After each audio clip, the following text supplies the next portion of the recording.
Ay, ay, kami yung pinagakit sa ni Rotomi.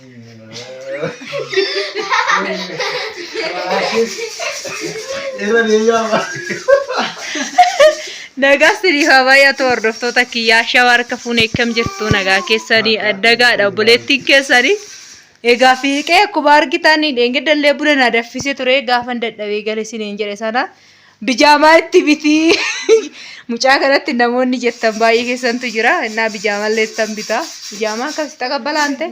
Viidiyoo kana like share godhaa akkasuma immoo innaa bagegeessa isiniin jennaa koottaa dhugaa daadhii koottaa nyaadhaa ijoon nagaa gaafadhaa isinis. Namni nagaa gaafatu jiru daba. Nyaanne quufne akkanaan jiru. Gaafa silaaga'u. Eju waggaa nagaa. Isaari ikkoo isaari jaatari qe'ee arabaa jiru bar. Achiiru. Akkamiin nagaa mana keessatti sinaagalchuu si malee maal qabnaa?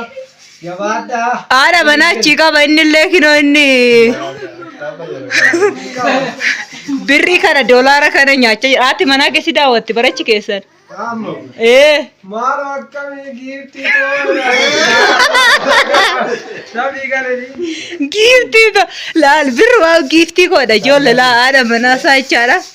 Innaa akkana isiniin jennaa ayyaana kun akkasitti dabarsinee jirra. Fiqeen akka carraa ta'e irrallee buna nu danfisa.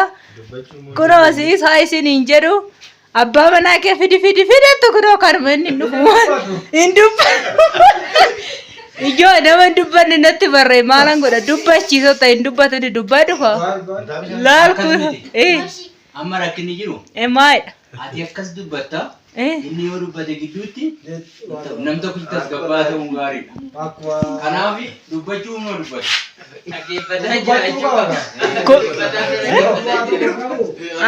Dubbachuun qabuure.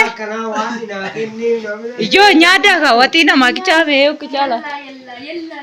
Kosin bawatii laal kotta bajaarratti bari. Nattaafu ka viidiyoon kiyya.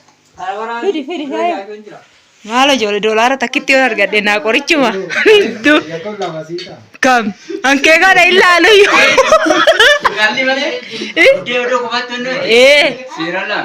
Duddee akkana kaa dhugaa haati barake maal battee inni jalaa huqqatee mudoo siin jechuu dandeessi maal goona. Simbo kotta bajaarratti hinta.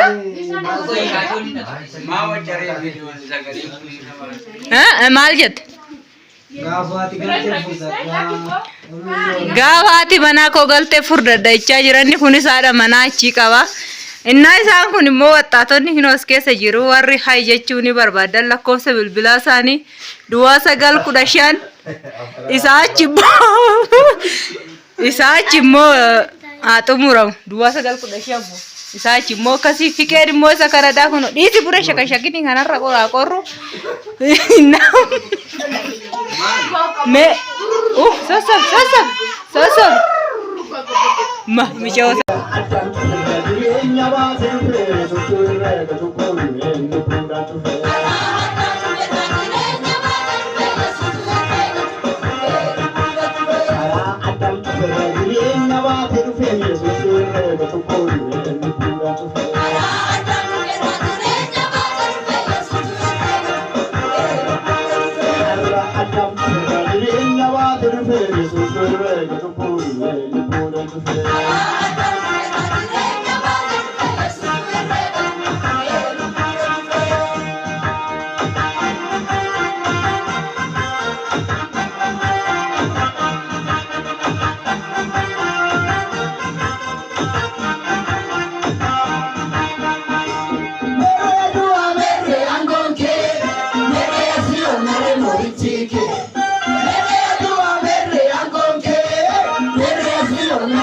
Chicken.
Yesusi, Yesusi,